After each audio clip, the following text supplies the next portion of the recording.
সাহায্য চাইলেন উপদেষ্টা। 12,000 টাকার শিক্ষকদের বেতন বাড়াবো নাকি বিশ্ববিদ্যালয়ের শিক্ষকদের মর্যাদা। তো এই শিরোনামে আজকে দ্য ডেইলি ক্যাম্পাস একটা আর্টিকেল প্রকাশ করেছে। তো আমরা একটু বিস্তারিত দেখবো বিষয়টা।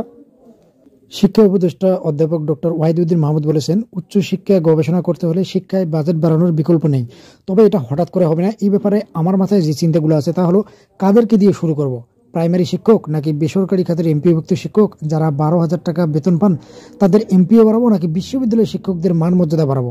কোনটা আগে করব? আপনারা আমাকে এই ব্যাপারে সাহায্য করতে পারেন। রোববার উচ্চশিক্ষা বৈশ্বিক মান বাংলাদেশের করণীয় নিয়ে আয়োজিত সম্মেলনে এই সাহায্য কামনা করেন শিক্ষা উপদেষ্টা। অনুষ্ঠানে ডক্টর ওয়াহিদুদ্দিন মাহমুদ কথা বলেন সাম্প্রতিক সরকারি বিশ্ববিদ্যালয়ের উপাচার্য নিয়োগ নিয়েও। তিনি বলেন, এখানে রাজনৈতিক বিবেচনায় নিয়োগের কথা উঠেছে। একজন শিক্ষকের 5,000-এর বেশি সাইটেশন থাকলে তো তিনি অনেক বেশি গবেষণা করেন বলে বোঝা যায়।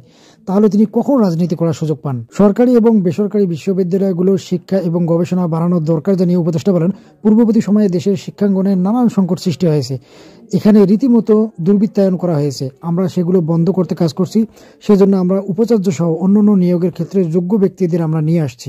দেশের বাইরে থাকা ভালো শিক্ষক এবং গবেষকদের ফিরিয়ে আনতে কাজ করছেন জানিয়ে ডক্টর ওয়াহিদুদ্দিন মাহমুদ বলেন, এটা বেসরকারি বিশ্ববিদ্যালয়ের জন্য একটি বড় সুযোগ হবে। রিভার্স ড্রেইন হতে পারে বলে উল্লেখ করেন তিনি। এজন্য বিশ্ববিদ্যালয়গুলোর শীর্ষকর্তা ব্যক্তিদের শিক্ষা গবেষণার ভালো কাজ করতে হবে। জাতীয় বিশ্ববিদ্যালয়ের শিক্ষার মান নিয়ে প্রশ্ন তুলে শিক্ষা উপদেষ্টা বলেন, রাজনৈতিক বিবেচনায় জেলায় জেলায় বিশ্ববিদ্যালয় করা হয়েছে। এটি কেন করা হয়েছে আমরা বুঝতে পারি না। এর ফল কি হবে তা নিয়েও ভাবতে হবে। এসব জায়গায় শিক্ষক নেই, শিক্ষার মান নেই, ফলে পড়াশোনার পরও এসব শিক্ষার্থীর কি হবে তা চিন্তা করতে হবে।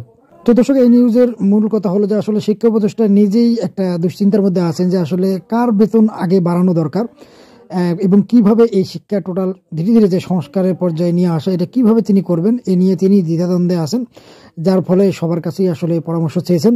তো এই ছিল আপডেটটি। ধন্যবাদ সবাইকে, ভালো থাকবেন।